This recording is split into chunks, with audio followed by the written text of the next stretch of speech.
Político está de volta com as entrevistas diárias e inéditas. Para essa estreia em 2017, com cenário novo, escolhemos um tema muito caro a quem acompanha o dia a dia da política no país e deseja uma reflexão sobre os fatos e como eles são abordados pela imprensa nacional. Nosso assunto, então, é o jornalismo e a mídia no Brasil em tempos de instabilidade institucional, pós-impeachment e em meio à crise econômica. E nosso convidado, um experiente profissional, jornalista, documentarista e escritor, Paulo Marcum, que em 40 anos de profissão já atuou como repórter, editor, apresentador e comentarista de diversas emissoras de TV. Entre os 15 livros que publicou figuram obras sobre a ditadura militar e as diretas já. Marcum, bem-vindo, muito obrigada por participar desse primeiro programa de 2017. Eu que agradeço. Marcum, você viveu, como eu me referi, o período da ditadura e também escreveu sobre ela. Nós tivemos aí uma ruptura no ano passado com o impeachment da presidente Dilma. Você vê paralelos com 64 nos acontecimentos e na própria forma como a imprensa cobriu? Olha, nem tanto quanto alguns gostariam que eu dissesse que há, mas nem tão pouco quanto outros imaginam que não há. As semelhanças são, em alguns segmentos, existentes realmente. Por que eu digo isso? Porque havia um governo eleito que não terminou, né, por causa do impeachment aqui e pelo golpe militar em 1964. Houve uma mobilização da sociedade em 64 e no ano passado também. Grandes manifestações de rua e alguns veículos de comunicação, muitos em 64, a grande maioria, apoiou o golpe, né, que dizia que era para restabelecer a democracia, assim como muitos veículos apoiaram o impeachment da presidente Dilma no ano passado. Mas a sociedade é diferente, em primeiro lugar. Em segundo lugar, apesar de ter havido comparações entre as manifestações de rua daquela época, não, exatamente. Né, os 500 mil de São Paulo. Pois mas eu digo assim, a sociedade está posta de maneira diferente. E há que se admitir que, apesar de todas as instabilidades que a gente vive hoje, não houve uma ruptura do processo democrático que está estabelecido no Congresso Nacional. Acho que foi um enorme striptease quando da votação do impeachment na Câmara dos Deputados, naquela sessão que foi transmitida pela TV, coisa que não aconteceu em 64. Em 64, os jornais eram o meio pelo qual a população se informava basicamente. Hoje nós temos internet, temos a televisão transmitindo ao vivo, não houve censura no processo de impeachment, como se estabeleceu, por exemplo, logo depois do golpe de 64.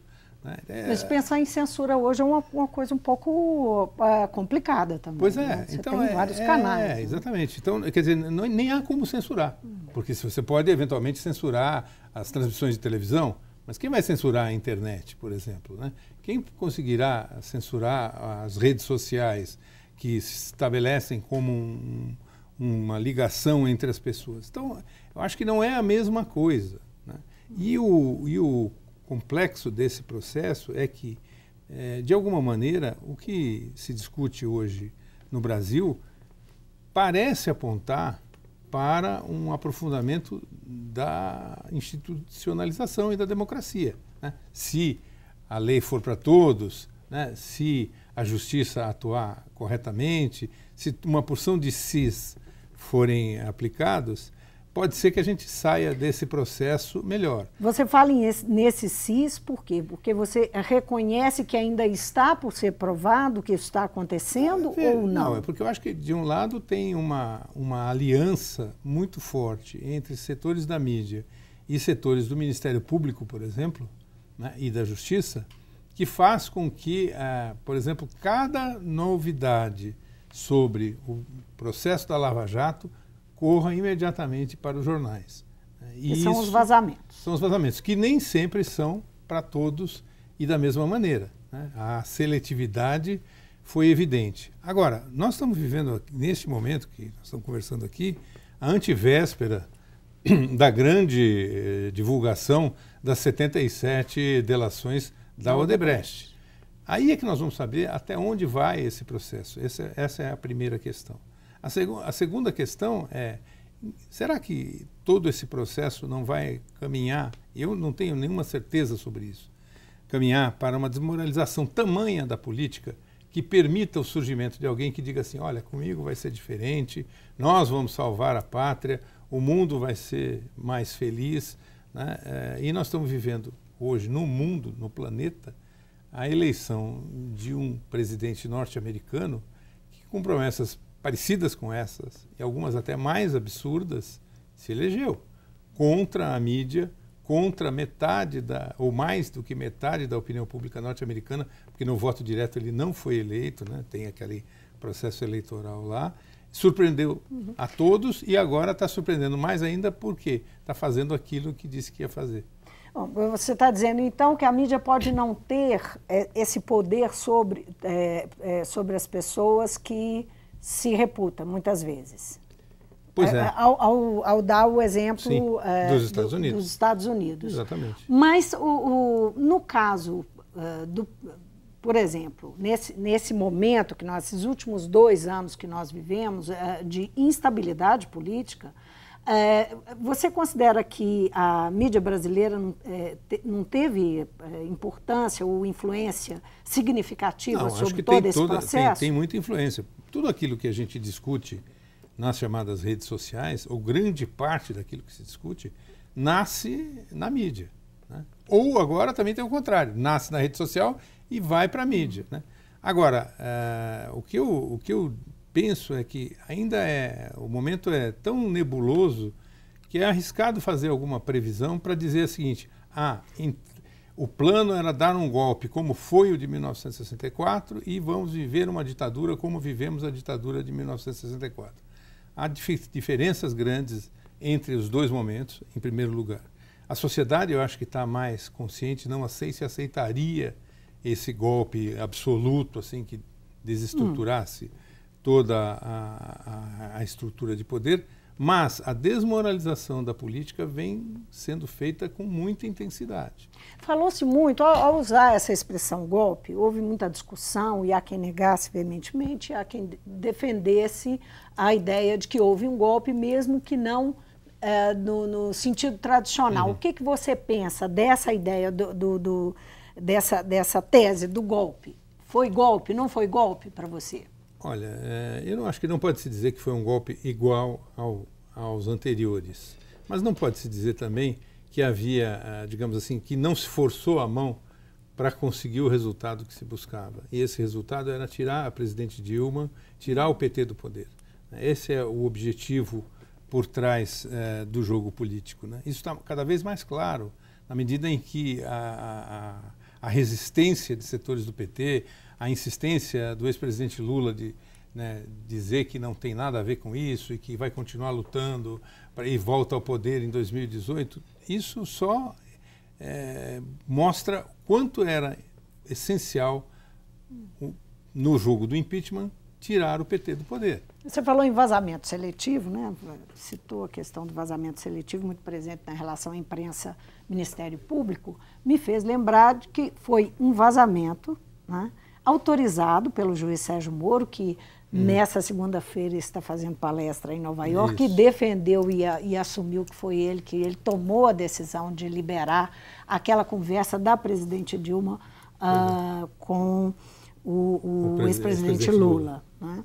E como é que você enxergou essa decisão do Moro e a figura do Moro em todo do juiz Sérgio Moro, em todo essa série de eventos e todo esse processo que acontece com a Lava Jato no país? Que papel é esse? Não é para fugir da sua pergunta. Eu não tenho clareza sobre o que é que move o juiz Sérgio Moro. Se é efetivamente a crença de que ele está ajudando a passar o Brasil a limpo, como diria o Boris Casoy, por exemplo, se ele está achando que está mudando as regras do jogo, ou se há algo mais, digamos, deliberado de colocá-lo como uma figura-chave no jogo político, né?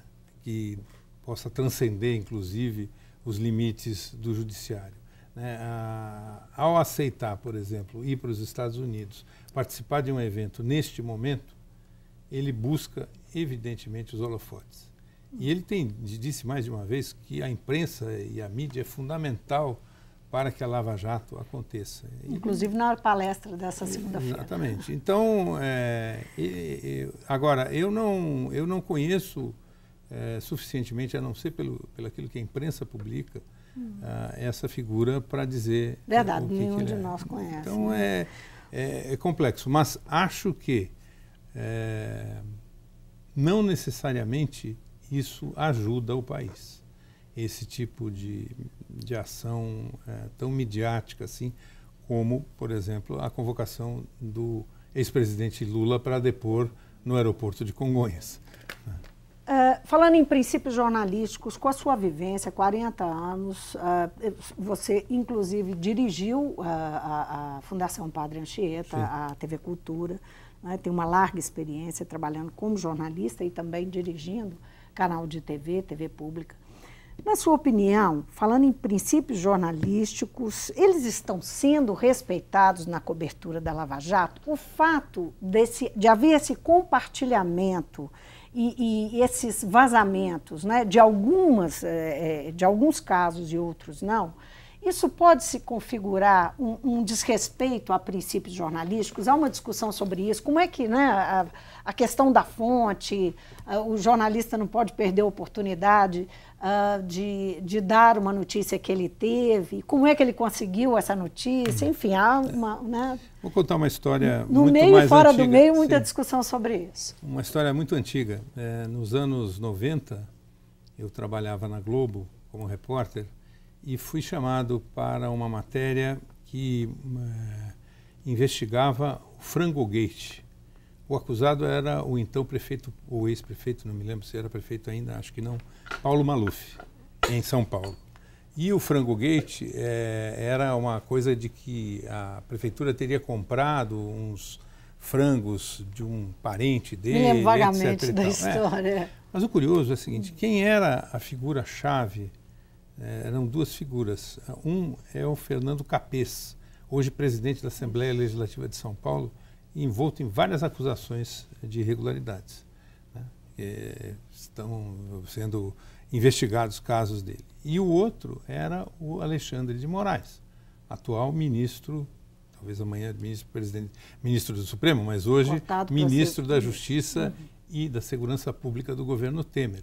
Mas o interessante é que essas duas pessoas trouxeram para os jornalistas, eu estava entre eles, a denúncia contra o Maluf com todas as letras e sem que o Maluf tivesse sido ouvido. E eu, como repórter, disse, olha, mas isso não é razoável. E as pessoas pouco se importaram. Disse, não, mas vamos divulgar. E esse caso foi divulgado... As pessoas, no caso, os editores. Os editores, os jornalistas, os colegas, os promotores, etc. Se a gente entrar em qualquer jornal e pesquisar a história do Frangogate, vai ver que, no fim das contas, o Maluf foi absolvido nesse processo, por irregularidades cometidas durante o processo judicial. Então, eu diria o seguinte, essa preocupação com o rigor jornalístico, ela acaba sendo jogada fora nesses momentos, muitas vezes, né? Porque isso é irrelevante, não, o importante é denunciar, é mostrar, o Maluf é do mal, ou o fulano é do mal. Então, eu acho que deveria valer para todo mundo, né? E nem sempre é simples, assim, garantir que isso aconteça.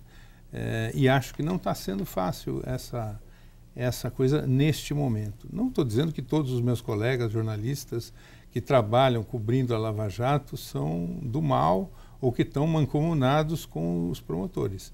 Mas há uma facilitação muito grande para que determinados furos sejam dados para determinados veículos, né, em momentos específicos. E o dia que a gente desenhar essa linha do tempo, terminada a história, acho que vai ficar mais evidente como certos gestos tinham por trás uma intenção não muito, digamos, republicana. Uhum. Com a sua experiência na TV pública, Como é que você vê a relação que existe? Como é que você vê, primeiro, o desempenho da TV pública no Brasil hoje e a forma como os outros veículos, né, ou pelo menos os grupos que comandam esses veículos, tratam ou olham para a TV pública? Qual é a sua percepção? Eu tenho muita dificuldade de falar desse assunto hoje em dia, por ter sido presidente de uma TV pública por 3 anos, por um mandato, e porque, num determinado momento, o governador de plantão achou que não era mais necessário que eu fosse o presidente. Haviam me pedido para continuar por mais 3 anos, eu não queria, aceitei, e naquele momento... O governador de plantão era o José Serra. Não era mais, era o Alberto Goldman. Foi quando o José Serra saiu para ser candidato, o vice dele virou governador, e ali precisava se acomodar um determinado secretário numa secretaria, então precisava da TV Cultura, e nesse jogo mudaram as regras do jogo. Então, por que eu digo que eu tenho dificuldade de falar nisso? Porque tudo aquilo que eu possa falar pode parecer que é de alguém que não conseguiu realizar, e pouca coisa eu consegui realizar nos 3 anos de mandato, e não continuou nesse processo. Mas, feita essa ressalva, eu diria o seguinte: a TV pública brasileira ainda é muito estatal e pouco pública, principalmente porque o financiamento da TV pública é feito diretamente pelo governo, e qualquer governador pode decidir, ou o governo federal, no caso da TV Brasil, que não vai mais dar R$100 para a TV X, vai dar só 50, 30 ou 20. Não há nenhum orçamento que se estabeleça e que permita que essa TV faça o seu papel, independentemente de quem está no governo. Então, a liberdade da TV pública, ela depende da boa vontade do governador de olhar e dizer: eu vou dar R$100 para esse negócio aqui, mas não vou cuidar disso. Era isso que, por exemplo, o Mário Covas falava: eu pago, mas não mando. Bom, hoje em dia essa regra não funciona. Quem paga, manda. E enquanto for assim, não vai haver TV pública no Brasil. E o olhar das TVs comerciais, dos grupos que detêm as TVs comerciais, então, porque elas têm uma forte resistência, mostraram isso quando houve uma tentativa ainda no governo Lula de haver uma rediscussão, um novo marco regulatório, né, para a televisão e os meios de comunicação. Há uma oposição fortíssima dos grupos comerciais que têm concessões de televisão pública. Porque a concessão é pública. Ela é concedida para uma empresa comercial para explorar dentro de certas regras que estão ainda estabelecidas em 1962, que é o Código de Comunicação, que não foi modificado, que prevê que tem que ter jornalismo, que tem que ter pluralidade, que não pode ter muito comercial, que tem que ter produção regional. Tem uma porção de regras que não são cumpridas. Então, a antipatia das TVs comerciais para com as TVs ditas públicas é gigantesca, e ela é expressa na frase que eu ouvi de um empresário que diz o seguinte: vocês de dia são TV pública e de noite vocês são TV privada, porque vocês pegam anúncios no mercado via Lei Rouanet, por exemplo, que a TV Cultura fazia isso, e ainda conseguem dinheiro do governo. Assim eu também quero. Então, enfrentar esta força desses grandes veículos de comunicação só seria possível se a sociedade achasse que a TV pública é importante. E a sociedade não acha que a TV pública é importante. A sociedade está pouco se lixando para a TV pública, infelizmente. Isto aqui no Brasil. Há exceções no mundo, e aonde essas exceções origens diferentes, existem, né, da TV tem pública. Dinheiro, tem financiamento assegurado que não depende do governador ou do governante do momento. O ex-presidente Fernando Henrique Cardoso teve um encontro na semana passada com o ex-presidente Lula por ocasião da morte, né, da mulher do ex-presidente Lula, Marisa Letícia. E foi um encontro bastante amistoso, né? Em 2004, você escreveu um livro intitulado O Sapo e o Príncipe, numa referência justamente a Lula e Fernando Henrique. Exatamente. E que trata desses dois personagens que, né, foram gerados pelo mais ou menos o mesmo momento político. Sim. E que chegaram ao poder. Você acha que como é que você vê? Você vê relação entre o momento de radicalismo que a gente vive, de intolerância, com esse histórico afastamento desses dois personagens ao longo da história política do país, a história recente? Sim, acho que sim. Acho que, em primeiro lugar, se Lula e Fernando Henrique, ou melhor dizendo, se o PT e o PSDB não tivessem ficado em campos opostos, talvez a realidade brasileira fosse diferente. Eles nunca conseguiram se entender, basicamente por disputas regionais, na minha avaliação. Acho que acima de todas as outras questões, que pode-se dizer de fundo, né? Há quem diga, por exemplo, quem pense que o PT e o Lula são a primeira vez que trabalhadores chegam ao poder e que olham para o povo de verdade, mudar a vida do povo brasileiro, que o PSDB nunca fez isso. Mas acho que houve momentos em que era possível essa unidade se estabelecer.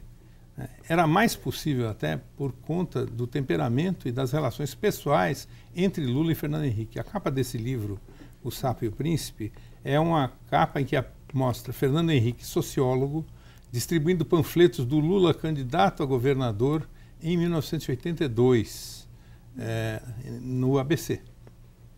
Então, era outra... Minto, me enganei. Ao contrário, era o Lula distribuindo panfleto do Fernando Henrique, candidato a senador, em 1978. Então, em 82, o Lula já estava no PT e o Fernando Henrique já estava no PMDB. 80 é da criação do então, PT. Eu confundi as bolas. Mas, enfim, ambos, um apoiando o outro. Eu costumo dizer que um gostaria de ser o outro, eu acho. Como é que eles ainda podem influenciar os rumos da política nacional, se é que podem? Eu espero que tenham ambos o bom senso de entender que esse processo que a gente está vivendo, incontrolável e imprevisível, e aí é o perigo do processo, pode gerar uma tal deterioração do sistema político brasileiro que permita o surgimento do tal salvador da pátria, que não se apresentou até agora, né? Assim, há uns ou outros que aí se Mas oferecem, não falta desejo, talvez falte talento para salvador da pátria, seria alcance, isso? Né? Alcance. Né? Mas é possível acontecer. Então eu espero, não tenho muitas expectativas de que isso aconteça, que eles dois entendam isso. Mas acho que o que motivou a atitude do Fernando Henrique para com o Lula no momento da morte da dona Marisa é algo muito mais importante do que isso, que é a civilidade. E é isso que está faltando no Brasil. Na hora em que a intolerância e a intransigência cresce da maneira que vem crescendo, né, e a gente vê isso nos quatro cantos, né, e com gente de todas as tendências, você vê um vereador do PSDB sendo esculhambado no aeroporto, um deputado do Partido Solidariedade, Paulinho da Força, num avião, petistas de alto coturno sendo achincalhados em tudo quanto é canto, um ator, meu amigo, inclusive, absolutamente brilhante, cuspindo na cara de pessoas num restaurante.